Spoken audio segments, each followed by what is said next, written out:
Chapter number 4 sensation and perception. इसके बाद हमारे पास आती है second sense that is of hearing.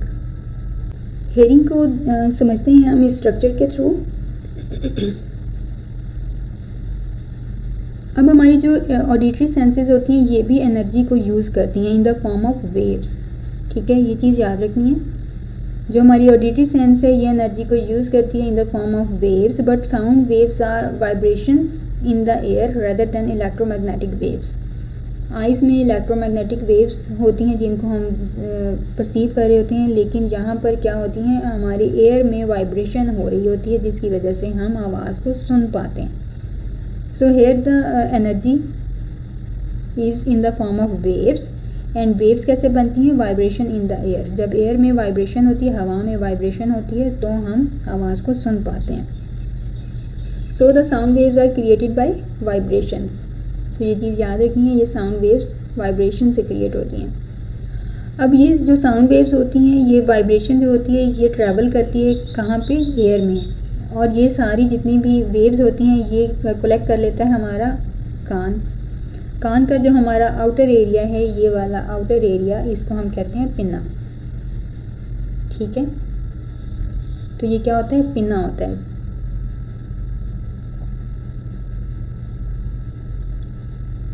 ठीक है, ये सारी जो वेव्स होती हैं इनको हमारा एयर जो है पिन्ना, ये इन सारों को कलेक्ट कर लेता है और फिर इन सारी वेव्स की ट्रांसडक्शन होती है और ये न्यूरल मैसेजेस में कन्वर्ट होते हैं और हमारे ब्रेन में पहुंचा दिए जाते हैं। अब ये साउंड वेव्स जो होती हैं ये एक एम्पलीट्यूड और फ्रीक्वेंसी में ये वर्क कर रही होती हैं। कुछ एम्पलीट्यूड होता है, कुछ उन वेव्स की फ्रीक्वेंसी होती है जिसकी बेस पर हम उन साउंड्स को आइडेंटिफाई कर पाते हैं कि ये ऊंची है, नीची है, उसकी पिच कितनी है, उसकी जो मतलब आवाज़ की जो हमारी हाई है, लो है, लाउड है, ठीक है, उसकी पिच कितनी है। तो ये सारी चीज़ें हम इस एम्पलीट्यूड और फ्रीक्वेंसी के थ्रू हम उसको डिटरमाइन कर रहे होते हैं। एम्पलीट्यूड एंड फ्रीक्वेंसी अगेन मैं आपको रिमाइंड करवा देती हूँ कि मैंने आपको एक लिंक सेंड किया था, उसमें मैंने इसका बहुत डिटेल से समझाया कि एम्पलीट्यूड क्या है, फ्रीक्वेंसी क्या है और वेव लेंथ्स क्या है, ये कैसे बनती हैं। तो ये सारे साइकिल को मैंने बहुत अच्छे से वहाँ पे समझाया हुआ है। तो आपने उसको अगर नहीं देखा तो दोबारा से देख लेना है उसे। एम्पलीट्यूड क्या होता है? ये हाइट होती है किसी भी वेव की। जो हमारे पास वेव्स बनती हैं ना, पानी में अगर आप पत्थर फेंकें तो वेव्स बनती हैं, और वो वेव्स की हाइट कितनी है, कितनी ऊंची बनी है वो सारी, तो दैट इज़ द एम्पलीट्यूड कहते हैं। और ये एम्पलीट्यूड से हमें पता लगता है कि साउंड कितनी ज़्यादा लाउड है। जितनी हाई उनकी लेंथ होगी उतनी ज़्यादा उसकी साउंड हमें पता लगेगा कि साउंड जो है वो बहुत ज़ोर से आई है। जैसे कोई पास से बैठा हुआ वो ज़ोर से बोले होंगे तो इतना ज़ोर से क्यों बोल रहे हो, मैं स्लो आवाज़ भी मैं सुन सकती हूँ। अब वो क्या होता है, हमारे एयर में उसका सारा एक प्रोसेस चल रहा होता है, हम उस लाउड वॉइस को एम्पलीट्यूड के थ्रू से डिटेक्ट कर रहे होते हैं। इसी तरह फ्रीक्वेंसी होती है। फ्रीक्वेंसी क्या होती है? ये जो वेव्स होती है ना उनकी लेंथ होती है कि उनकी लेंथ कितनी है वेव्स की। अगर आप पत्थर फेंकेंगे तो वो दूर तक लेयर्स बनती हैं ना उस वेव्स की पानी में, तो उसको हम क्या कहते हैं? फ्रीक्वेंसी कहते हैं। अगर जो हाई पिच्ड साउंड्स होती हैं उनकी फ्रीक्वेंसी बहुत ज़्यादा होती है और जो वेव्स की डेंसली होती है बिल्कुल एक दूसरे के साथ पैक्ड होती हैं, मतलब करीब करीब बहुत सारी लेयर्स बनती हैं। और अगर इनकी डेंसिटी ज़्यादा ना हो, पिच लो हो, तो ये वेव्स बहुत दूर दूर बनती हैं एक दूसरे के।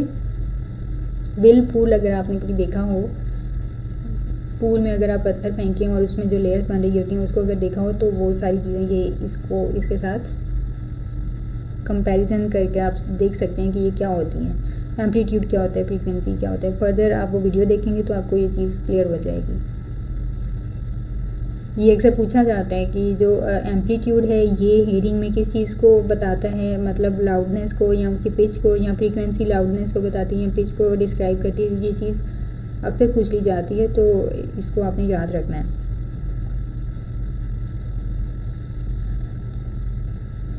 ठीक है, इसी तरह हाई पिच साउंड्स का मैंने बता दिया कि इसमें फ्रीक्वेंसीज़ काफ़ी ज़्यादा हाई होती हैं और वेव्स जो होती हैं वो काफ़ी पैक होती हैं एक दूसरे के साथ। और जो लो पिच्ड साउंड्स होती हैं उनकी फ्रीक्वेंसीज़ भी लो होती हैं, तो इसी तरह से क्या होती हैं, उनकी वेव्स जो होती हैं वो एक दूसरे से बहुत दूर दूर तक फैली हुई होती हैं। अब साउंड वेव्स क्या होते हैं? ये हमारा जो आउटर एयर है जिसको हम पिन्ना कहते हैं, इसको हम ऑरिकल भी कहते हैं, AURICLE। पिन्ना या फिर ओरिकल। ये उन सारी साउंड वेव्स को कलेक्ट करता है, ठीक है।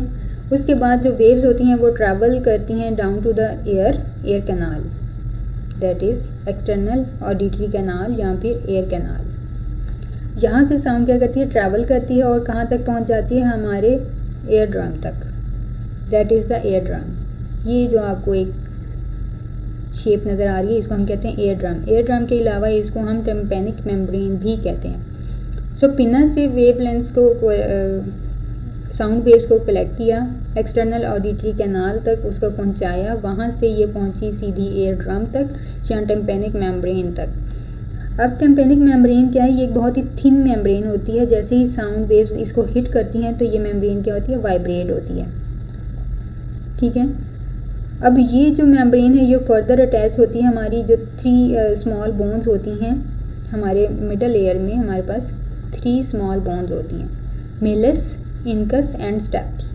इसी तरतीब से होती हैं। सबसे पहले मेलस एक्टिवेट होता है जिसको हम हैमर भी कहते हैं, देन इनकस एनविल कहते हैं इसको, देन स्टेप्स जिसको स्टिरअप भी कहते हैं। तो ये सारी बोन्स क्या होती हैं, एक्टिवेट हो जाती हैं इसी तरतीब से। इसकी तरतीब याद रखने के लिए आपने इसके इनिशियल वर्ड्स को अगेन याद कर लेना है, MIS, miss mean Malus, incus and steps. इनकी तरतीब अक्सर पूछ ली जाती है कि ये किस तरतीब से हैं ये 3 बोन्स, और ये कौन से एयर में होती हैं, एक्सटर्नल में, मिडल में या इंटरनल में। तो ये मिडल एयर में होती हैं। तरतीब आपने याद रखनी है, मिस, MIS, मिस याद रख लें, देन मिलस, इनस एंड स्टेप्स आपको ऑटोमेटिकली याद हो जाएंगे। और अगर दूसरी वाली तरतीब आती है हैमर, एनविल या स्टिरअप की, तो इसके लिए आपको वर्ड याद रखना है has, miss has, HAS, has, H for hammer, A for anvil and S for stirrup.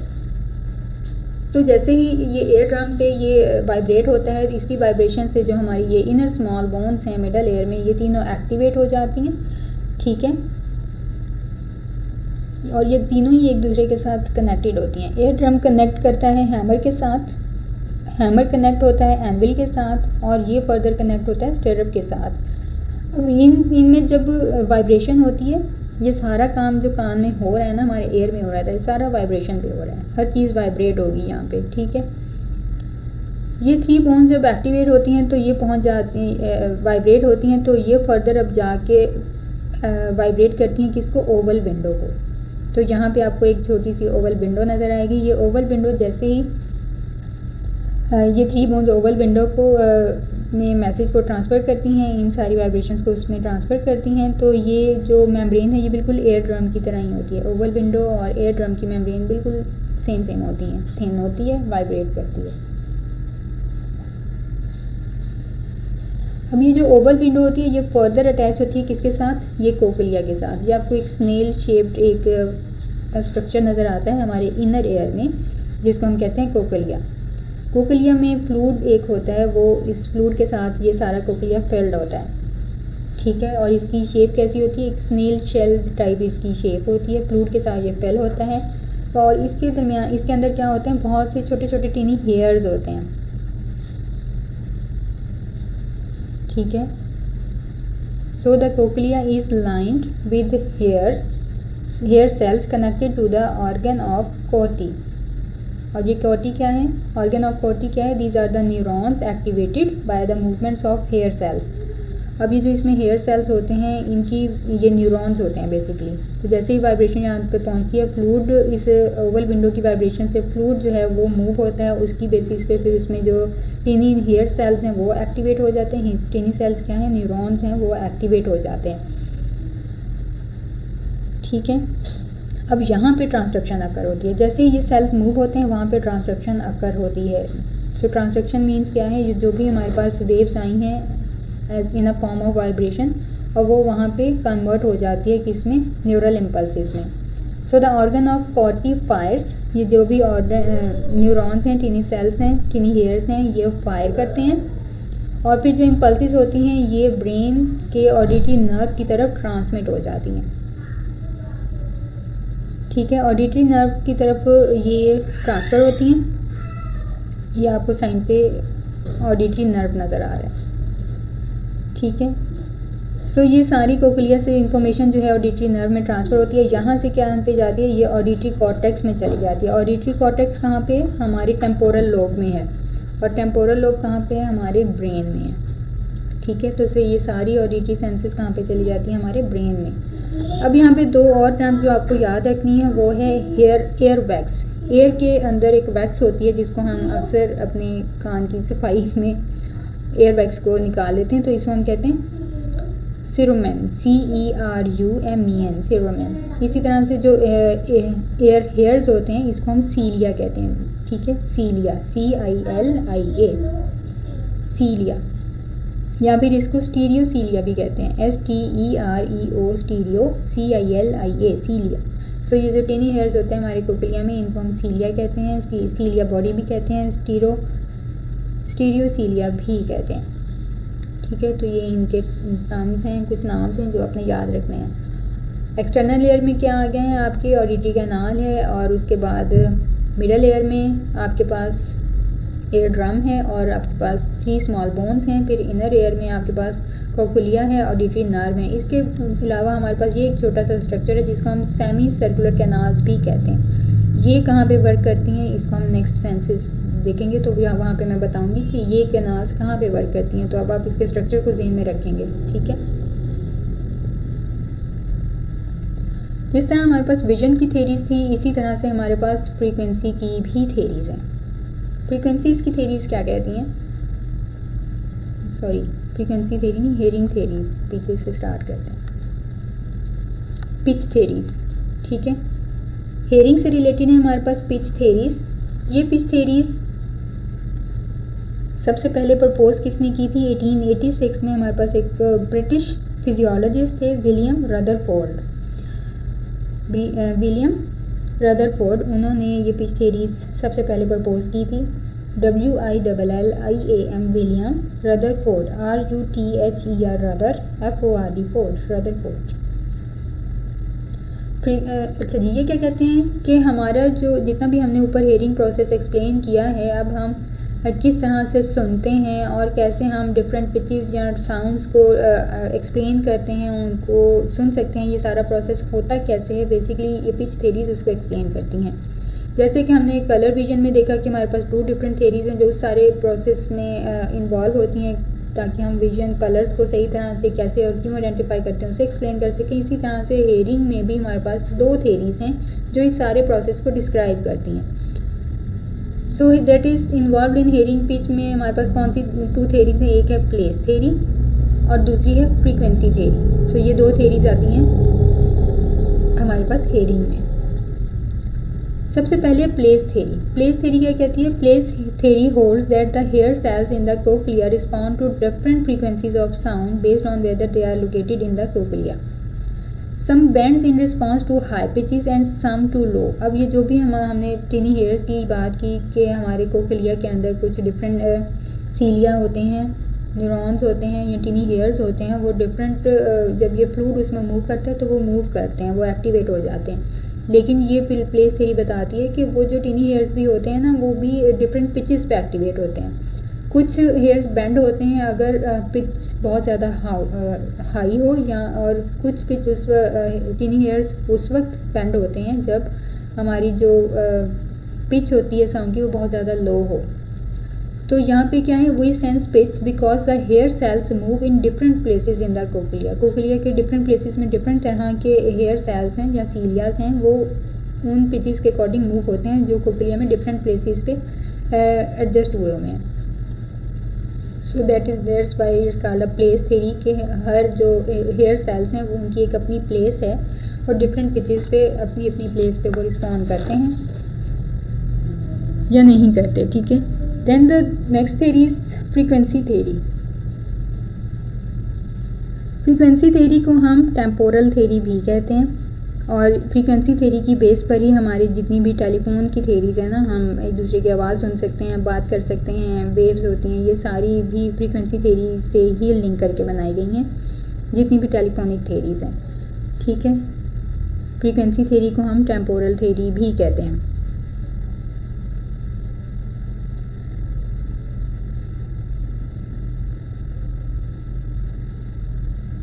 Frequency theory को सबसे पहले प्रपोज किसने किया था? रिने थे एक हमारे पास physiologist like RINNE Rinne and Rutherford RUTHER FORD Rutherford. तो सबसे पहले ये फ्रीक्वेंसी थ्योरी उन्होंने प्रपोज की थी। अब ये रिसर्च बताती हैं कि जितनी भी प्लेस थ्योरी हैं ये डिस्क्राइब करती हैं कि किस तरह से hair cells upper range pitches को सेंस करते हैं, लेकिन वो ये नहीं बताती कि वो लोअर टोन्स को किस तरह से डिटेक्ट करते हैं। ठीक है, तो उन्होंने जो हमारे पास प्लेस थ्योरी है वो पिचेस की बात करती है, टोन्स की बात नहीं करती। तो lower tones are sensed by the rate at which the cells fire. अब जो सेल फायर करते हैं ना उसके रेट पे भी डिपेंड करता है कि वो टोन जो आ रही है वो लो है या हाई है। We sense pitch because the hair cells fire at different rates, that is called frequencies in the cochlea. So basically ये हमारे पास फ्रीक्वेंसी थ्योरी है कि अब ये भी फ्रीक्वेंसी के कितनी ज़्यादा प्रेशर से या कितनी ज़्यादा स्ट्रेंथ से उन सेल्स ने फायर किया है, जिसकी बेस पे हम उसकी लाउडनेस को, उसकी टोन्स को हम आइडेंटिफाई कर पाते हैं। सो that is basically the frequency theory. Place theory pitch को बताती है और फ्रीक्वेंसी थ्योरी टोन्स को बताती है कि हम टोन्स को कैसे आइडेंटिफाई करते हैं।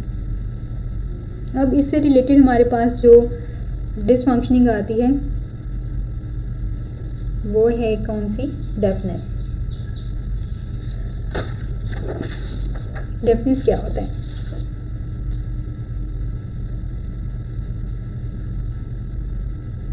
डेफनेस आवाज़ को ना सुन सकना, ठीक है, सुन सकना या बहुत कम सुन सकना, बिल्कुल ना सुन सकना, ठीक है। अब ये क्या होता है?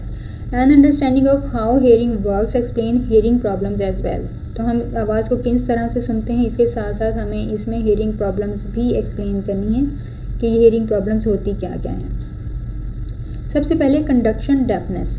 कंडक्शन डेफनेस ये क्या होती है? When something goes wrong with the system of conducting the sound to the cochlea in the ear canal, eardrum, hammer, anvil, stirrup और oval window। ये जो एयर कंडक्शन डेफनेस है ना, इसमें एयर के ये वाले एरियाज इन्वॉल्व हैं। कौन से? एयर कैनाल, एयर ड्रम, उसके बाद 3 स्मॉल बोन्स और ओवल विंडो। यहाँ पर कुछ प्रॉब्लम है, यहाँ पे कुछ रॉन्ग है जिसकी वजह से हम आवाज़ को नहीं सुन पा रहे, आवाज़ जो है वो कोक्लिया तक नहीं पहुँच पा रही। For example, my mother-in-law has a medical condition that is causing her stirrup to deteriorate slowly। अब क्या हो रहा है कि उनकी जो मेडिकल कंडीशंस की वजह से उनका जो स्टिरअप है वो बहुत स्लोली डिटीरियोरेट कर रहा है। अब उनको यहाँ पे क्या है, उनको एक सर्जरी की ज़रूरत है। उस सर्जरी में क्या होगा कि उनकी जो बोन है, जो in order to hear well, जो उनकी स्मॉल बोन्स हैं उनमें से जो भी बोन डिफेक्टेड होगी उसको, स्टिरअप डिफेक्टेड है ना, तो उस स्टिरअप को रिप्लेस कर देंगे। जब उसको रिप्लेस कर देंगे तो वो फिर सही से सुन सकेंगी। तो ये कंडक्शन डेफनेस में तो ये एक हमारे पास प्रोसेस है कि हम ये कर सकते हैं। इसके बाद है नर्व या सेंसरी न्यूरल डेफनेस। इसको हम नर्व डेफनेस भी कहते हैं या सेंसरी न्यूरल डेफनेस भी कहते हैं। ठीक है, ये हमारे पास सेकंड टाइप है डेफनेस की। ये कब ओकर होती है? जब हमारे जो हेयर सेल्स होते हैं ना कोक्लिया के अंदर, वो डैमेज हो जाते हैं। और ये वो कब डैमेज होते हैं? जब हम बहुत ज़्यादा लाउड नॉइज़ सुनते हैं, हेडफोन्स लगा के ऊंची आवाज़ में म्यूज़िक सुनते हैं, ठीक है, तो उससे क्या होता है, ये जो हमारे हेयर सेल्स हैं ये डैमेज हो जाते हैं जी। इसी तरह से हम किसी कंसर्ट में गए हैं, गेम्स खेल रहे हैं या कोई भी ऐसे इवेंट्स हैं जहाँ पे एयर जो आवाज़ें जो होती हैं वो बहुत ज़्यादा हाई होती हैं और बाद में हम कहते भी हैं कि हमने उन सिचुएशंस को छोड़ भी दिया है, but still our ears are ringing, जिसको हम कहते हैं हमारे कान अभी तक बज रहे हैं। सो अब इससे क्या होता है कि इस तरह की सिचुएशंस में कॉन्टीन्यूस रहने से आपके जो हेयर सेल्स हैं वो कॉन्टीन्यूसली परमानेंटली डैमेज हो जाते हैं। तो अब क्या होगा कि अब आप हेयरिंग बिल्कुल नहीं सुन सकेंगे। और ये क्यों होता है? Prolonged exposure to noise that loud can permanently damage the hair cells in your cochlea and these hair cells do not regenerate. ये हेयर सेल्स रीजनरेट नहीं होते। कंडक्शन डेफनेस में हमने कहा कि हम बोन को रिप्लेस कर सकते हैं, लेकिन नर्व डेफनेस या सेंसरी न्यूरल डेफनेस में हम इन हेयर सेल्स को रीजनरेट नहीं कर सकते, क्योंकि न्यूरॉन्स तो जनरेट किए जाएंगे ना। न्यूरॉन्स की हमने पहले भी लास्ट चैप्टर में देखा कि न्यूरोप्लास्टिसिटी पे वर्क हो रहा है, but still it's under process. So nerve deafness is much more difficult to treat since no method has been found that will encourage the hair cells to regenerate. अभी तक ऐसा कोई मेथड नहीं मिला कि वो इन हेयर सेल्स को regenerate कर सके। हाँ, एक एयर डिवाइस ज़रूर यूज़ हो रही है जिसको हम कहते हैं कोक्लियर इम्प्लांट। ठीक है, हेयरिंग डिवाइस है कोक्लियर इम्प्लांट। अब इसको इम्प्लांट करने से क्या होता है कि जो इन्फॉर्मेशन है ना वो इस कोक्लिया में आती ही नहीं है। वो जितनी भी ब्रेन वेव्स आती हैं, साउंड वेव्स आती हैं, वो डायरेक्ट ब्रेन तक जाती हैं, कोक्लिया तक पहुंचती नहीं। तो उसकी वजह से हम फिर थोड़ा बहुत सुन पाते हैं। सो बेसिकली इस डिवाइस का ये मकसद है, लेकिन इस डिवाइस में भी हेयर सेल रीजनरेट नहीं हो रहे। हम यहाँ पे जो हमारा कोक्लिया है उसको बाईपास कर रहे हैं। बाईपास मतलब कि उसको हम साइड पर रख रहे हैं, डायरेक्ट ब्रेन तक जा रहे हैं। ठीक हो गया। और ये जो मैंने आपको बताया था कि एयर वैक्स होती है, इसका मकसद होता है कि जितने भी डस्ट है या बैक्टीरियाज हैं उसको हमारे जो इनर एयर है या मिडल एयर है उसको सेफ रखना उन सारे बैक्टीरिया से, जर्म्स से। ठीक है, और उस एयर वैक्स को हम क्या कहते हैं? सेरोमैन। ये चीज़ आपने याद रखनी है। तो मोस्टली क्या करते हैं, हमारा जो एयर कैनाल है ना, बेसिकली वो बैक्टीरिया को कंट्रोल कर रही होती है। तो नो, अगर वहाँ पे ऑप्शन एयर वैक्स की है या सेरामिन लिखा हुआ है तो आपने उसको जाके ओके करना है। एयर वैक्स तो नहीं लिखा होता क्योंकि मेडिकल टर्म यूज़ करेंगे, तो वहाँ पे आपको सेरामिन की ऑप्शन मिलेगी, आपने उसको ओके करना है, ना कि एयर कैनाल को। ओके जी। इसके बाद हमारे पास आता है third sense, that is of touch.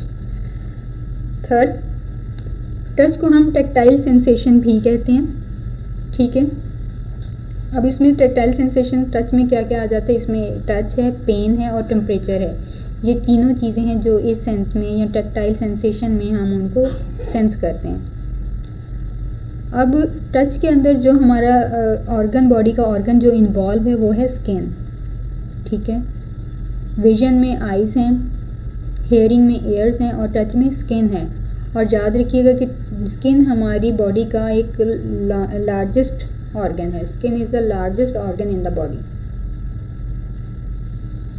अब जब भी हमारी बॉडी किसी भी तरह के एक्सपीरियंस, चाहे वो टेम्परेचर से रिलेटेड है या टच से रिलेटेड है, तो ये सारी चीज़ें एक्टिवेट हो जाती हैं एनर्जी से। और ये एनर्जी कहाँ से आती है? टेम्परेचर से आती है, टच से आती है, यहाँ पे पेन से आती है। तो ये भी क्योंकि एनर्जी की एक टाइप है, सेंस है, तो ये सारी इस एनर्जी से एक्टिवेट हो जाती हैं। We may have many different types of neurons ending in the every patch of skin. हमारी जो स्किन है इसमें बहुत डिफरेंट तरह के न्यूरॉन्स हैं जो इस सारी सेंसेस को लेके एक्टिवेट हो जाते हैं। अब इन सारी जो हमारे पास टेक्टाइल सेंसेशंस हैं, इससे रिलेटेड जो हमारे पास रिसेप्टर्स होते हैं, टेक्टाइल रिसेप्टर्स होते हैं स्किन्स पे, उनको हम क्या कहते हैं? जिसको हम कहते हैं कि वो एक्टिवेट हो जाते हैं इस एनर्जी से। सो उसको हम टेक्टाइल रिसेप्टर्स भी कहते हैं या क्यूटेनियस भी कहते हैं। CUTANEOUS, cutaneous. टेक्टाइल रिसेप्टर्स या फिर क्यूटेनियस, जो हमारे स्किन के ऊपर रिसेप्टर्स होते हैं, ये सारी एनर्जी को परसीव कर रहे होते हैं, चाहे वो पेन से रिलेटेड है, टच से रिलेटेड है या टेम्परेचर से रिलेटेड है।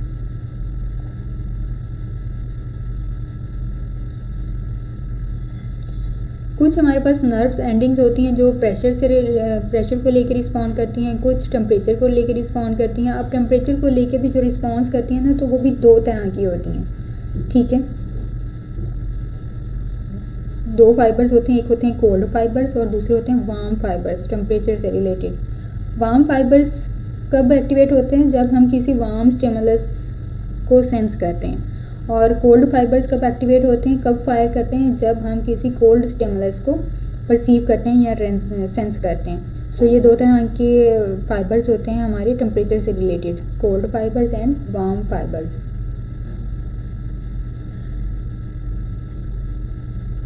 अब ये जो भी टेम्परेचर में जो भी चेंजिंग्स आ रही होती हैं, हमारा ब्रेन जो है वो उसको इंटरप्रेट करता है, उसके अमाउंट का कितना गर्म है, कितना ठंडा है।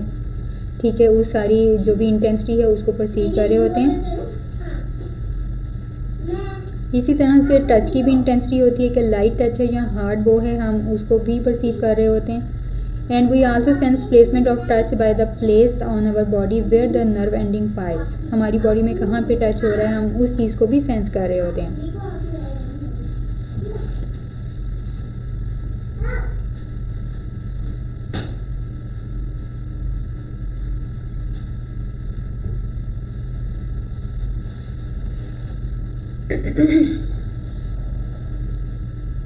अब ये जो सारी टच वाली फीलिंग्स हैं ना, जो हमारी टैक्टाइल सेंसेशंस होती हैं, ये सबसे ज़्यादा कहाँ पर होती हैं? तो ये सबसे ज़्यादा हमारी फिंगर टिप्स पे होती हैं। ठीक है, फिंगर टिप्स क्या है? An area of high nerve concentration. यहाँ पे बहुत ज़्यादा नर्व कंसंट्रेशन होती है, हमें बहुत ज़्यादा हम इस एरिया को फील कर सकते हैं। किसी भी गर्म टेम्परेचर है, पेन है तो भी आपको फिंगर पे ज़्यादा फील होगा, टेम्परेचर है तो भी ज़्यादा फील होगा, और फिंगर्स से ही आप टच वाली फीलिंग्स को भी बहुत जल्दी आइडेंटिफाई कर लेते हैं। इसी तरह से जो हमारी एल्बो है, यहाँ पे नर्व कंसंट्रेशन बहुत ज़्यादा लो होती है। मतलब अगर आप कभी प्रैक्टिस भी करके देखें ना टेम्परेचर को आइडेंटिफाई करने की, तो आपकी फिंगर्स जल्दी ही टेम्परेचर को और पेन को क्विकली उसको आइडेंटिफाई कर लेंगी एज़ कम्पेयर टू एल्बो, क्योंकि एल्बो एक ऐसा एरिया है जहाँ पे नर्व कंसंट्रेशन काफ़ी लो होती है। अब जब भी हम किसी टेम्परेचर को परसीव करते हैं तो हमारे कुछ पेन रिसेप्टर्स हैं वो एक्टिवेट हो जाते हैं। उन पेन रिसेप्टर्स को हम क्या कहते हैं? नोसिसेप्टर्स, NOCI, NOCCEPTORS सेप्टर्स। पेन रिसेप्टर्स जो एक्टिवेट हो जाते हैं उनको हम नोसिसेप्टर्स भी कहते हैं। ये जो होते हैं पेन रिसेप्टर्स, ये फायर करते हैं। इसी तरह से हम जो पोटेंशियल डेंजर होता है या कुछ वार्निंग्स होती है रिलेटेड टू द डेंजर, तो हम उसके अकॉर्डिंगली रिस्पॉन्स करते हैं, एक यूज़फुल रिस्पॉन्स करते हैं कि हम खुद को सेफ रख सकें। ठीक है, जैसे आपने गर्म पॉट को उठाया है और आप उसको फ़ौरन से छोड़ देते हैं तो आपके पेन रिसेप्टर्स वहाँ पे क्या होते हैं? एक्टिवेट हो जाते हैं। पेन रिसेप्टर्स या नोसिसेप्टर्स फ़ौरन से एक्टिवेट हो जाते हैं। उनमें इन पेन रिसेप्टर्स में बहुत ज़्यादा फायरिंग होती है, आप उस पेन को छोड़ देते हैं। एक यूज़फुल रिस्पॉन्स होता है आपका उस डेंजर की तरफ, ताकि आप खुद को सेफ रख सकें। इसके बाद हमारे पास आता है गेट कंट्रोल थ्योरी। हमारे पास एक कैनेडियन साइकोलॉजिस्ट थे, रोनाल्ड मेल्ज़ैक, RONALD, रोनाल्ड MELZACK, मेल्ज़ैक। और एक ब्रिटिश फिजिशियन थे Patrick wall, PATRICK, Patrick WALL wall. इन्होंने 1965 में गेट कंट्रोल थ्योरी का कंसेप्ट दिया था, इसको इंट्रोड्यूस करवाया था सबसे पहली दफ़ा, और उन्होंने एक साइंटिफिक आर्टिकल भी लिखा था। उस साइंटिफिक आर्टिकल का नाम था pain mechanisms a new theory, pain mechanisms a new theory. So इन दोनों साइंटिस्ट ने ये एक आर्टिकल भी लिखा था और ये गेट कंट्रोल थ्योरी भी दी थी 1965 में। नाम क्या था? Ronald Melzack and Patrick Wall. अब ये गेट कंट्रोल थ्योरी क्या कहती है? Gate control theory helps explain how we experience pain the way we do. हम जिस तरह से पेन को परसीव करते हैं और उसके बाद हम किस तरह से बिहेव करते हैं, ये सारा गेट कंट्रोल थ्योरी इसको एक्सप्लेन करती है। गेट कंट्रोल थ्योरी कहती है that some pain messages have a higher priority than others. While a high priority message is sent, the gate swings open for it and swings shut for the low priority messages. ठीक है, ये gate कब open हो जाता है? जब हमारे पास कोई बहुत ही हाई पोटेंसी का पेन आता है, और तो ये क्या होते हैं, ये गेट जो हैं वो ओपन हो जाते हैं, और अगर कोई लो प्रायोरिटी मैसेज हो तो ये गेट क्लोज हो जाते हैं। ठीक है, और ये जो लो प्रायोरिटी मैसेजेस होते हैं, इनको अगर वो गेट क्लोज हों तो हम उनको फील भी नहीं कर पाते। तो ये एक फ़िज़िकल गेट नहीं है, जिस तरह हमारे फिज़िकल गेट होते हैं जो बंद हो जाते हैं या क्लोज हो जाते हैं। ये एक जस्ट एक अंडरस्टैंडिंग कंसेप्ट है कि किस तरह से पेन मैसेजेस जो हैं वो सेंड होते हैं, परसीव होते हैं, और इसी तरह से अगर हमारी स्किन पे कोई हल्का सा स्क्रैच लग जाए या कोई इचिंग हो तो हम उसको किस तरह से परसीव करते हैं। ठीक है, अगर बहुत ज़्यादा हाई इंटेंसिटी की स्क्रैचिंग हो तो क्या होगा, ये गेट ओपन हो जाएंगे, और अगर वो इचिंग जो है वो लो इंटेंसिटी की है तो वो क्लोज़ हो जाएंगे। लेकिन याद है कि वो क्लोज़ तो हो जाएंगे, लेकिन बहुत थोड़े से टाइम के लिए क्लोज़ हो जाएंगे। सो इसमें परेशान होने की बात नहीं है कि इचिंग हुई है लेकिन कोई पेन स्टार्ट नहीं हुआ, वो बस शॉर्ट टाइम पीरियड के लिए वो क्लोज़ होते हैं, उसके बाद वो ओपन हो जाते हैं और वो इचिंग जो है ना वो स्टार्ट हो जाती है। अब आपको फील होना, जिसको हम कहते हैं चोट लगी, फ़ौरन से तो फील नहीं हुआ, पता ही नहीं लगा कि चोट लगी है, लेकिन अब बहुत पेन हो रहा है। सो ये बेसिकली यहाँ पे ये गेट्स ओपन एंड क्लोज हो रहे होते हैं। अब यहाँ पर आपको जो चीज़ याद रखनी है वो हमने एक न्यूरोट्रांसमीटर की बात की थी जिसको हम कहते हैं एंडोर्फिन्स। ठीक ठीक है। ये पेन किलिंग एक नेचुरल न्यूरोट्रांसमीटर होता है हमारी बॉडी के अंदर, जो उस पेन से रिलेटेड एक्टिवेट हो रहा है कि हमें पेन को फील करना है, नहीं करना है, या कितना करना है। उस पेन को कंट्रोल करने में ये न्यूरोट्रांसमीटर काफ़ी हेल्प करता है, ठीक है। उन गेट्स को शट करने में, शट डाउन करने में भी ये न्यूरोट्रांसमीटर काम कर रहा होता है। That is endorphins, that is related to pain. ये क्या होते हैं? ये नेचुरल एंडोर्फिन्स होते हैं हमारे ब्रेन में। ये बिल्कुल जिस तरह से हमारे केमिकल्स होते हैं ना, लाइक ऑफीन जिसमें मॉर्फिन या पेन कंट्रोल या पेन किलर्स होती हैं, ये बिल्कुल एंडोर्फिन उसी की तरह वर्क कर रहा होता है। अब आपको ये याद रखना है कि जो पेन होता है ना, अगर हम पेन किलर्स लेते हैं या हमें पेन किलिंग के इंजेक्शन लगते हैं, कोई सर्जरी होती है तो सर्जरी हो रही है, इतनी स्फेयर सर्जरी हुई है, स्टिचेस लग गए हैं, आपको पेन क्यों नहीं फील हो रहा? पेन तो होना चाहिए। वहाँ पे जो न्यूरॉन्स हैं वो कॉन्टीन्यूसली उस मैसेज को रिसीव कर रहे हैं। तो ऐसा क्या हो गया है कि हम उस पेन को फील नहीं कर पा रहे? पेन किलर लेने के बाद हमें वो पेन फील नहीं हो रहा, ऐसा क्यों हो रहा है? तो बता सकते हैं ऐसा क्यों होता है?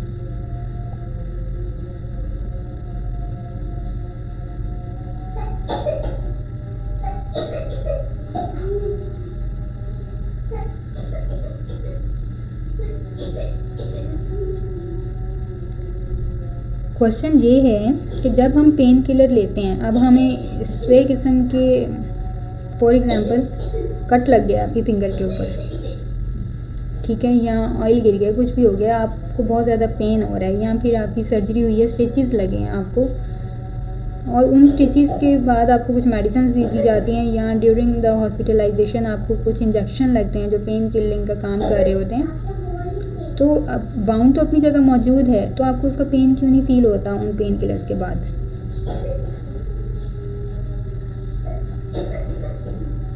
बिल्कुल, जो पेन किलर होते हैं वो इन रिसेप्टर्स को, जो पेन को रिसीव कर रहे होते हैं, उनको ब्लॉक कर देते हैं। और ये जो मैं आपको बताऊं, ये जो रिसेप्टर्स होते हैं ना पेन से रिलेटेड, ये हमारे स्पाइनल कॉर्ड में मौजूद होते हैं, ठीक है। अब वो वहाँ पे जो रिसेप्टर्स होते हैं ना, न्यूरॉन्स होते हैं, कुछ स्मॉल होते हैं, कुछ बिग होते हैं, और जो पेन से रिलेटेड रिसेप्टर्स होते हैं वो स्मॉल होते हैं साइज़ में, ठीक है।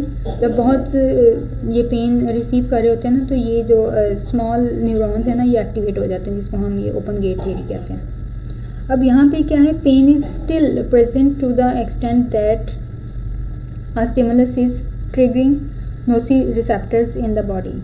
जो भी हमारा जो स्टिमुलस है, जो स्टिचेस लगे हुए हैं, ये पेन वहाँ पे अपनी जगह स्टिल मौजूद है। रिसेप्टर्स उसको, जो हमारे नोसी रिसेप्टर्स हैं या पेन रिसेप्टर्स हैं, वो उसको रिसीव कर रहे हैं, क्योंकि वो जो डैमेज हुआ है वो उसको ट्रिगर कर रहे हैं इन रिसेप्टर्स को ना, बार बार हमारी बॉडी में।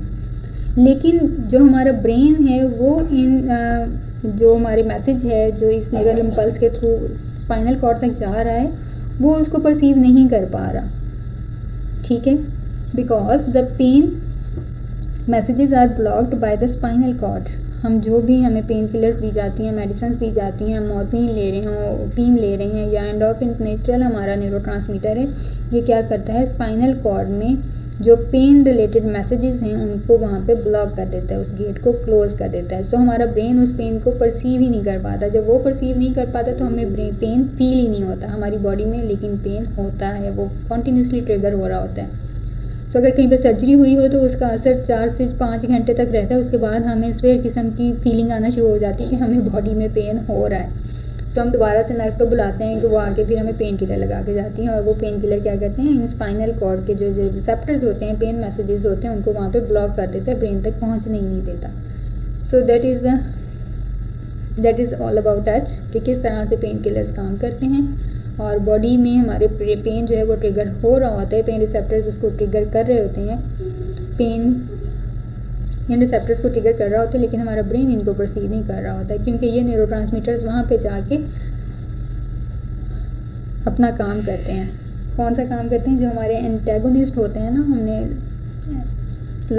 हमने बात की थी 2 तरह के ड्रग्स की, तो वो वहाँ पे उस तरह के कुछ जाके काम करते हैं और पेन फील नहीं होता। ये तो थी हमारे पास एनर्जी वेव्स। अब हमारे पास आती हैं केमिकल सेंसेस। 3 वेव्स होगी, now it's a 4th sense. Chemical senses, इसमें हमारे पास आता है टेस्ट,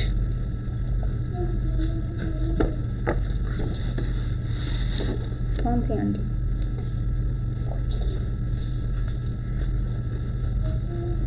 केमिकल सेंसेस में हमारे पास आ जाते हैं टेस्ट एंड स्मेल, ठीक है।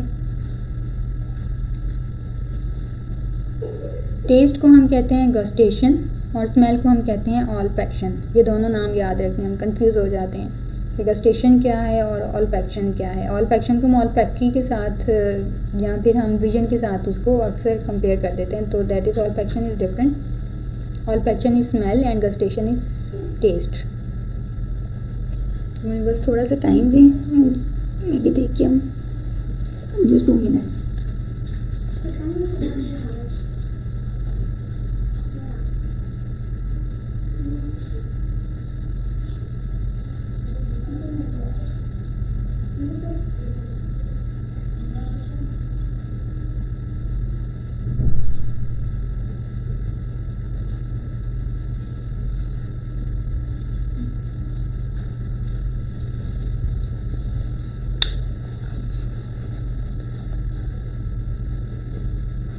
ओके जी, अब हमारे पास आता है टेस्ट एंड गस्टेशन।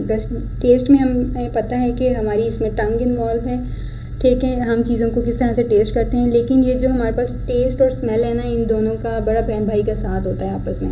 हमें जब किसी चीज़ की स्मेल आती है, किसी खाने की खुशबू आती है, तो हमें उसके साथ उसका टेस्ट भी हमारे ना ब्रेन में डेवलप हो जाता है कि अच्छा ये चीज़ है। लाइक अगर आपको पिज़्ज़ा की खुशबू आ रही है, पिज़्ज़ा की रोज़े में जिक्र नहीं करना चाहिए, बट अगर खुशबू आ रही है तो आपको उसका टेस्ट भी फील होगा। तो इस तरह से ये दोनों चीज़ें बड़ी आपस में मिलती जुलती सी हैं, ठीक है। अगर किसी परफ्यूम की खुशबू आ रही है तो उसका इमेज भी आपके जहन में साथ साथ बन जाता है कि अच्छा ये इस परफ्यूम की खुशबू है, वो इस तरह का दिखता है, उसका कलर ऐसा होता है, कलर स्पेशली फ़ौरन याद आ जाता है। सो ये क्या है, टेस्ट और स्मेल आपस में बड़ी लिंक्ड होती हैं और इनका ताल्लुक बड़ा गहरा होता है हमारी मेमोरी के साथ भी। चलें जी, टेस्ट को जिक्र करते हैं। इसमें क्या होते हैं, इसमें कुछ नर्व्स इन्वॉल्व होती हैं जो हमारी केमिकल सेंसेस पे रिस्पॉन्ड करती हैं। केमिकल्स होते हैं इस टेस्ट और स्मेल में रेदर देन एनर्जी। यहाँ पे एनर्जी नहीं है, केमिकल्स हैं, ठीक है। केमिकल्स कहाँ से आते हैं, ये फूड से आते हैं जो हम खाते हैं, ठीक है। और ये केमिकल्स कहाँ पे होते हैं, ये हमारे माउथ में स्टक हो जाते हैं और हमारे जो टेस्ट बड्स होते हैं हमारी टंग के ऊपर, ये वहाँ पे जाके एब्जॉर्ब हो जाते हैं। अब ये टेस्ट बड्स कहाँ पे लोकेटेड होती हैं, पैपलिया पे, ये यहाँ पे लोकेटेड होते हैं। Where the bumps you can see on your tongue. अगर आप मिरर के सामने अपनी टंग देखें तो आपको वहाँ पे छोटे छोटे से बारीक बारीक से बम्प्स नज़र आएंगे। Basically these are the taste buds. अब ये टेस्ट बड्स क्या होते हैं, हमारी पूरी टंग पर होते हैं। इसके अलावा हमारी जो चीक्स की इन साइड्स होती हैं वहाँ पर भी मौजूद होते हैं, और हमारे माउथ का जो रूफ होता है ये टेस्ट बड्स वहाँ पे भी मौजूद होते हैं। और ये टेस्ट बड्स जो हैं, इसमें जो न्यूरॉन्स होते हैं ये बहुत जल्दी ख़त्म हो जाते हैं और ये बहुत जल्दी डेवलप भी होते हैं। ऑटोमेटिकली ये रिप्लेस होते रहते हैं, ऑलमोस्ट हर 10 दिन के बाद ये रिप्लेस हो जाते हैं टेस्ट बड्स, ठीक है, क्योंकि सबसे ज़्यादा यही यूज़ होते हैं। और हमारा माउथ का एक वाहिद ऑर्गन है हमारी टंग, जिसको एक्सरसाइज करवानी नहीं पड़ती, ये खुद ही एक्सरसाइज करती रहती है, ठीक है। जितना हम बोलते हैं इसकी एक्सरसाइज हो जाती है। अब हमारे पास जो सेंसेस होती हैं ये 5 डिफरेंट टाइप्स की टेस्ट होते हैं, जैसे कि स्वीट, वैसे तो 4 कहा जाता है, जैसे स्वीट, साल्टी, सोर एंड बिटर। बेसिकली 4 सेंसेस कहते हैं कि 4 होती हैं, जो हमारी कौन सी हैं, थोड़ी क्लासिक टर्म्स हैं। लेकिन इसके अलावा एक और टर्म है जिसको हम कहते हैं सेंस है, जिसको हम कहते हैं उमामी, सेवरी और मीठी टेस्ट। अब इस टेस्ट बर्ड का काम क्या होता है कि ये जो हमारी प्रोटीन होती है ना गोश्त में, मीट में प्रोटीन होती हैं, ये उमामी उन प्रोटीन्स को डिटेक्ट करता है। अब ये उमामी क्या है, ये एक जापानीज़ वर्ड है, इसका मीनिंग है डिलीशियस, लेकिन हम यहाँ पे सेवरी के मीनिंग्स में लेते हैं। सो अगर उमामी वर्ड ना लिखा होगा तो सेवरी लिखा होगा, SAVORY, सेवरी। कुछ टेस्ट बर्ड्स होते हैं जो बहुत ज़्यादा हाई रिस्पॉन्स करते हैं स्पेसिफिक किस्म के टेस्ट की तरफ, जबकि दूसरे टेस्ट वहाँ पे हमें फील नहीं होते। जैसे कि स्वीट, हमारी कुछ एरियाज़ के टंग के एरियाज़ हैं, वहाँ पे हमें स्वीट टेस्ट ज़्यादा फील होगा, कहीं पे साल्टी, कहीं पे सोर, कहीं पे बिटर और कहीं पे मीठी, ठीक है। तो अगर आप साल्टेड को तो आप अपनी जो हमारी टंग की टिप होती है वहाँ पे भी हल्का सा टच करें तो हमें साल्टी फीलिंग्स आ जाती हैं, लेकिन स्वीट की फीलिंग्स हमें टिप पे नहीं आती। दैट मीन्स कि उसके जो बर्ड्स हैं वो यहाँ पे मौजूद नहीं हैं। सो आप इसको प्रैक्टिस भी करके देख सकते हैं। ये भी नहीं है कि जो स्वीट के टेस्ट बड्स हैं वो दरमियान में होंगे, साइडों पे नहीं होंगे, साल्टेड जो है वो सिर्फ टिप पे होंगे, आगे नहीं होंगे, नहीं ऐसा नहीं है। डिफरेंट तरह जगहों पे फैले हुए हैं। कुछ जगहों पे इनकी कंसिस्टेंसी बहुत ज़्यादा है और कुछ में बहुत कम है। कुछ एरिया में ये फ़ील नहीं होता है या कम होता है, लेकिन कुछ में हमें अच्छा फ़ील होता है। इसलिए हम जब कुछ खाते हैं तो उसे हम पूरा अच्छे से खाते हैं, ताकि जितने भी टंग में, चीक्स में या माउथ की रूफ पे जितने भी टेस्ट बड्स हैं वो सारे इन्वॉल्व होकर हमें सही जायका बता सकें कि उस चीज़ का सही टेस्ट है क्या एक्चुअली।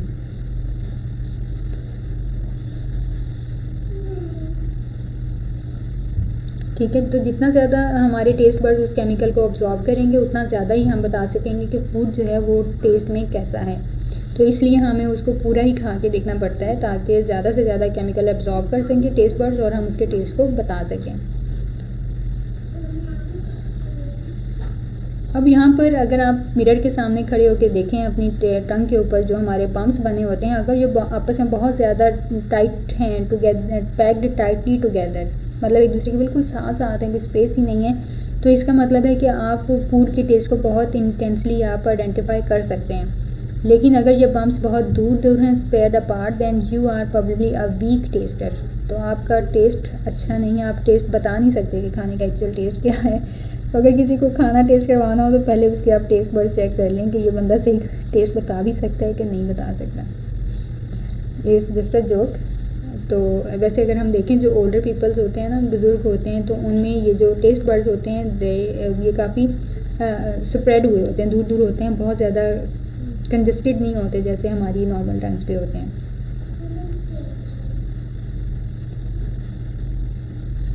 इसके बाद हमारे पास नेक्स्ट आता है,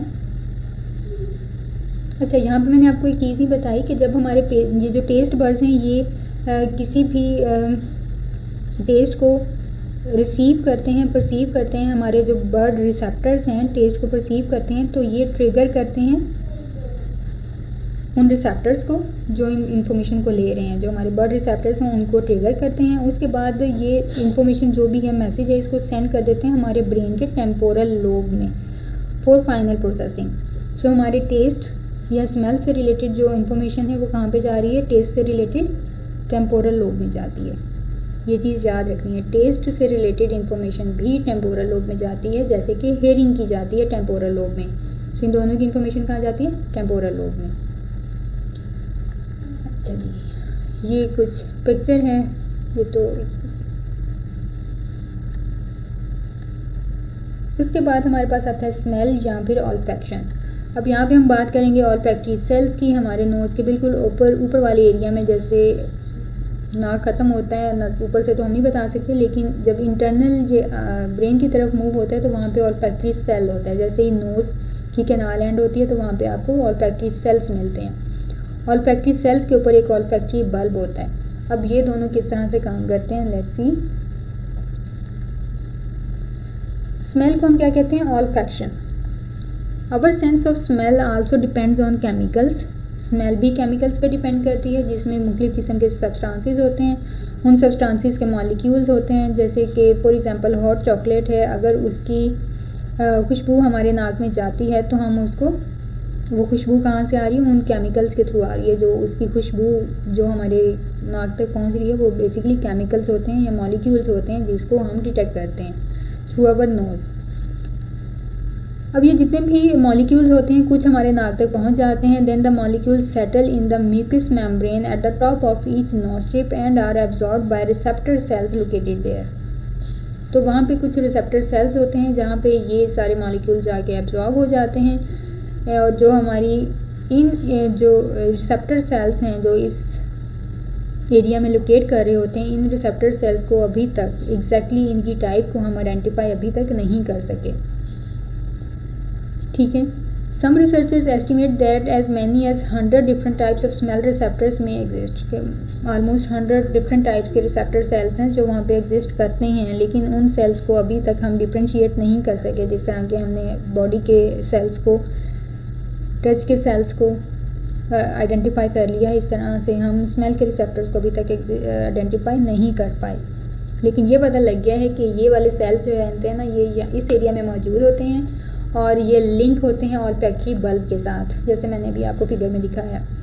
अब ये सारे जो ऑल्फैक्टरी बल्ब है ये सारे मैसेजेस को वहाँ से गैदर करता है ऑल्फैक्टरी रिसेप्टर सेल्स से, ठीक है। अब उन सेल्स के अलग-अलग से नाम तो नहीं है, लेकिन ऑल्फैक्टरी बल्ब जो है उन ऑल्फैक्टरी रिसेप्टर सेल्स से उन सारे मैसेजेस को इकट्ठा करता है और इस सारी इन्फॉर्मेशन को ब्रेन तक पहुँचा देता है। अब ये जो ऑल्फैक्टरी बल्ब है ये फर्दर कनेक्ट होता है ब्रेन के डिफरेंट पार्ट्स के साथ। सबसे पहले जो हमारे जो स्मेल से रिलेटेड इन्फॉर्मेशन होती है ये सबसे पहले थैलेमस से जाती है, go through the thalamus first before being sent to the cortex. Cortex में जाने से पहले ये सबसे पहले कहाँ पे जाती है, थैलेमस में जाती है। थैलेमस से जाने के बाद but information from our sense of smell goes directly to the amygdala. अब यहाँ से थैलेमस के बाद ये कहाँ पे जाती है, एमिगडाला में जाती है। एमिगडाला क्या है, एक मरियम आपने ही तो कहा था कि आज पूरा चैप्टर पढ़ना है आज मैं आपको पूरा चैप्टर पढ़ाऊंगी। ओके जी, एमिगडाला के बाद एमिगडाला क्या है, हमारी इमोशनल इम्पल्सिस एमिगडाला में डेवलप होती हैं और उसके बाद ये हमारी हिप्पोकैम्पस में जाती हैं। हिप्पोकैम्पस हमारी मेमोरी से रिलेटेड होता है and this direct connection to the limbic system may explain why smell is such a powerful trigger for memories. So अब आपको ये समझ में आ गया होगा ये इन्फॉर्मेशन जो हमारी स्मेल से रिलेटेड होती है वो अगर हमें किसी चीज़ की खुशबू आती है तो फ़ौरन से उससे रिलेटेड सारी की सारी इन्फॉर्मेशन हमें क्यों आ जाती है, उसका इमेज क्या था, उसका कलर क्या था, ठीक है, उसका टेस्ट कैसा था, ईच एंड एवरीथिंग, वो सारी जब जैसी हमें बस खुशबू आने की देर है तो ये सारी सेंसेस हमारी जो है ना एक्टिवेट हो जाती हैं, उससे रिलेटेड सारी मेमोरी एक्टिवेट हो जाती है क्योंकि इसका डायरेक्ट ताल्लुक कहाँ से है, हमारे लिम्बिक सिस्टम में। और लिम्बिक सिस्टम में क्या है, एमिगडाला है, हिप्पोकैम्पस है, थैलेमस है। तो ये सारी चीज़ों से हो के ये स्मेल जो है ना वो गुजरती है और एक मेमोरी बन जाती है उस चीज़ की। तो इसीलिए जब भी कोई स्मेल आती है तो उससे रिलेटेड जो मेमोरीज़ हैं वो ट्रिगर हो जाती हैं और मेमोरीज़ कहाँ पे होती हैं, लिम्बिक सिस्टम में होती हैं। और उससे रिलेटेड जो हमारे इमोशंस होते हैं ना वो भी फ़ौरन से एक्टिवेट हो जाते हैं। किसी स्मेल को लेके आपके बैड इमोशंस हैं तो वो एक्टिवेट हो जाते हैं, बहुत देर तक आपके सर में दर्द रहता है। और कुछ बहुत अच्छी होती हैं कि जब तक आपने पिज़्ज़ा खा नहीं लेना ना तो आपको सुकून नहीं मिलना, तो ये कुछ इतनी स्ट्रांगली मेमोरीज ट्रिगर हो जाती हैं। सो ये थी हमारी वो वाली 5 सेंसेस। इन 5 सेंसेस के अलावा हमारे पास 2 सेंसेस और हैं जिसको हम कहते हैं vestibular sense and kinesthetic sense. So इसको हम कहते हैं बॉडी पोजीशन सेंसेस, ठीक है। बॉडी पोजीशन सेंसेस सबसे पहले वेस्टिबुलर सेंस जिसमें हम क्या कहते हैं, हम अपनी बॉडी के बैलेंस को मेंटेन करते हैं। दूसरी है काइनेस्थेटिक सेंस, इसमें हम क्या कहते हैं, हम अपनी मूवमेंट की सेंस को मेंटेन रखते हैं, हमें मूव कैसे करना है और कैसे नहीं करना, दैट इज़ काइनेस्थेटिक सेंस। और हमें अपनी बॉडी के बैलेंस को किस तरह से मेंटेन रखना है, that is the vestibular sense. अब हमारी वेस्टिबुलर सेंस हमें बताती है कि हमें अपनी बॉडी को किस तरह से स्पेस में ओरिएंट करना है और उसमें जो हमारे पास सेमी सर्कुलर कैनाल्स थी इनर एयर में, जो मैंने आपको कहा था याद रखनी है आपने, तो वही 3 सेमी सर्कुलर कैनाल्स जो हमारे इनर एयर में मौजूद थी वो हमारे ब्रेन को फीडबैक देती हैं कि हमें अपनी बॉडी को किस तरह से बैलेंस रखना है। ये कैनाल्स क्या होती हैं, बेसिकली एक ट्यूब्स होती हैं, इनके अंदर भी फ्लूइड फिल होता है और जैसे ही हमारी बॉडी की पोजीशन चेंज होती है इन फ्लूइड की पोजीशन भी चेंज हो जाती है। तो ये फ्लूइड्स जो होते हैं इन कैनाल्स में मूव कर रहे होते हैं, सेमी सर्कुलर कैनाल्स में मूव कर रहे होते हैं। तो जैसे ही हम अपने हेड की पोजीशन चेंज करते हैं तो आपकी जो सेमी सर्कुलर कैनाल में जो फ्लूइड है वो भी साथ साथ मूव करता है। तो आप इस फ्लूइड को थोड़ा सा घुमा के देख सकते हैं, आप बैठें और थोड़ी देर तक अपने सर को घुमाते रहें और जैसे ही अब आप ज़रा सीधे होंगे ना तो आपको या तो नोज़िया या डिजीनेस दोनों में से कुछ भी आपको फील हो सकता है, ठीक है। या तो सर घूमने लग जाएगा या फिर आपको अजीब सी कंडीशन होगी क्योंकि ये फ्लूइड आपने बेचारे को इतना घुमाया अपना हेड मूव कर करके वो बेचारा थक गया है। कैनाल जो हैं वो एजिटेटेड हो गई हैं कि why you are doing such a lot of movement, why you are not giving me rest. तो अब ये क्या होता है कि फ्लूइड इतना ज़्यादा मूव होता है कि हमारा जो ब्रेन है ना वो भी इतने कंफ्यूजिंग सिग्नल्स हमारी बॉडी पोजीशन के से लेके वो भी ब्रेन भी कंफ्यूज हो जाता है कि असल में मुझे करना क्या है। तो जब ब्रेन कंफ्यूज होता है तो फिर क्या होता है, हमें डिजीनेस और नोज़िया का रिएक्शन हमें फील होता है, ठीक है। तो समटाइम्स क्या होता है, कोई दूसरा मूव कर रहा होता है लेकिन हेडेक आपको हो रहा होता है, मतलब आपका सर चकरा रहा होता है। सो ये सारी चीज़ें एक दूसरे के साथ इंटरकनेक्टेड होती हैं। वो घूम रहे हैं, आप भी उनके साथ साथ आपका भी थोड़ा थोड़ा मूवमेंट हो रही है बॉडी में, और ये जो हमारे सेमी सर्कुलर कैनाल में फ्लूइड है वो भी साथ साथ मूव कर रहा है और आपका ब्रेन कंफ्यूज हो रहा है। तो इसलिए आप जो साथ बैठा होता है उसे भी कहते हैं यार टिक के बैठ जाओ, हिलो नहीं। And the last sense is kinesthetic sense. जिस तरह से हमारी वेस्टिबुलर सेंस हमें हमारे पूरी ओरिएंटेशन को, हमारी पूरी बॉडी के ओरिएंटेशन को ट्रैक पर रखती है, इसी तरह काइनेस्थेटिक सेंस भी हमारी बॉडी की पोजीशन से रिलेटेड, जो हमारे स्पेसिफिक बॉडी पार्ट से रिलेटेड हमें फीडबैक देती है हमारे ब्रेन को। Receptors in our muscles and joints sense information to our brain about our limbs. हमारे लिम्स मतलब हाथ और पाँव, दोनों हाथ, दोनों बाजू, दोनों पाँव और दोनों टांगे, ये हमारे लिम्स होते हैं। हमारे लिम्स से रिलेटेड जितनी भी मैसेज होती है, इन्फॉर्मेशन होती है, ये रिसेप्टर्स उन इन्फॉर्मेशन को लेते हैं और इस इन्फॉर्मेशन को वो विजुअल फीडबैक के थ्रू ट्रैक पर रखते हैं हमारी बॉडी को। अब हम क्या करते हैं यहाँ पे, सेंस ऑफ मूवमेंट। यहाँ पर ये जो हमारी इन्फॉर्मेशन होती है ना, ये हमारी विजुअल फीडबैक के साथ लिंक्ड होती है, और जो रिसेप्टर्स होते हैं हमारे मसल्स में और जॉइंट्स में, ये सारी इन्फॉर्मेशन सेंड करते हैं हमारे ब्रेन को, हमारे लिम्स से रिलेटेड काइनेस्थेटिक सेंस में। विजुअल फीडबैक भी इसके साथ लिंक्ड होती है। तो इससे क्या होता है कि हम अपनी बॉडी को ट्रैक पर रखते हैं।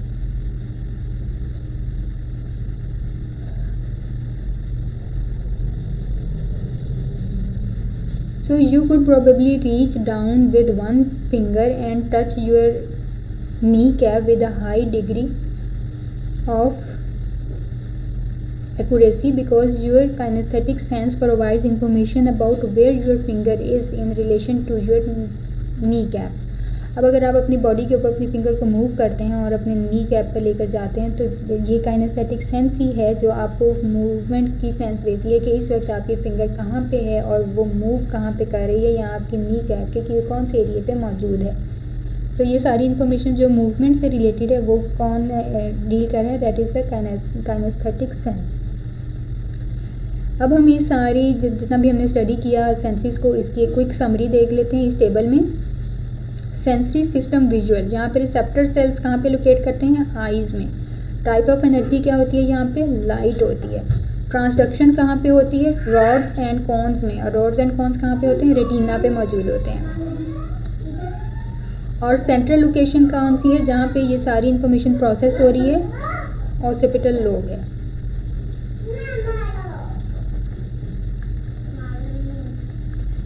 सेकंड हमारे ऊपर हमने पढ़ी थी सेंसरी सिस्टम, जिसमें हमने ऑडिटरी सेंस के बारे में पढ़ा था। रिसेप्टर सेल्स की लोकेशन क्या है, ईयर है। टाइप ऑफ एनर्जी क्या है, साउंड है। ट्रांसडक्शन कहाँ पे होती है, कोक्लिया में होती है। और इसका प्रोसेसिंग सेंटर लोकेशन कहाँ पे है, टेम्पोरल लोब में है। सेंसरी सिस्टम जिसको थर्ड सिस्टम जिसको हम टैक्टाइल कहते हैं। टैक्टाइल में हमारे पास रिसेप्टर सेल्स लोकेशन कहाँ पे होती है, टैक्टाइल में, या क्यूटेनियस सेल्स होते हैं जो हमारी स्किन पे मौजूद होते हैं, ये रिसेप्टर सेल्स की लोकेशन। टाइप ऑफ एनर्जी क्या होती है, यहाँ पे प्रेशर होता है। प्रेशर चाहे वो पेन का है, टेम्परेचर का है, यहाँ पे टच का है, सो वो टाइप ऑफ एनर्जी क्या है, प्रेशर है। ट्रांसडक्शन में कहाँ पे होती है, टैक्टाइल सेल्स में होती है। और प्रोसेसिंग सेंटर लोकेशन क्या है, सोमेटोसेंसरी कॉर्टेक्स। उसके बाद सेंसरी सिस्टम ऑल्फैक्शन, हमारे पास स्मेल में रिसेप्टर सेल्स की लोकेशन क्या है, नोज़ है। टाइप ऑफ एनर्जी केमिकल है, ठीक है, जो हमें खुशबू आती है बेसिकली वो केमिकल्स होते हैं। ट्रांसडक्शन कहाँ पे होती है, ऑल्फैक्टरी रिसेप्टर सेल्स में ट्रांसडक्शन होती है। प्रोसेसिंग सेंटर लोकेशन क्या है, ऑल्फैक्टरी बल्ब। उसके बाद सेंसरी सिस्टम गस्टेशन या टेस्ट से रिलेटेड, रिसेप्टर सेल्स की लोकेशन कहाँ पर है, टंग पे है। Type of energy again chemical. Transduction कहाँ पे होती है, टेस्ट बर्ड्स में होती है। और सेंट्रल प्रोसेसिंग लोकेशन कहाँ पे है, सेरेब्रल कॉर्टेक्स में। सेरेब्रल कॉर्टेक्स में मैंने आपको बताया कि हमारी टेस्ट से रिलेटेड सेरेब्रल कॉर्टेक्स का कौन सा एरिया यहाँ पे इन्वॉल्व होता है, ठीक है। तो ये हमारी सारी सेंसेस यहाँ पे हो गई हैं पूरी। उसके बाद एक टर्म है जिसको हम कहते हैं साइनेस्थीसिया। ये एक न्यूरोलॉजिकल कॉम्बिनेशन है इन विच स्टिमुलेशन ऑफ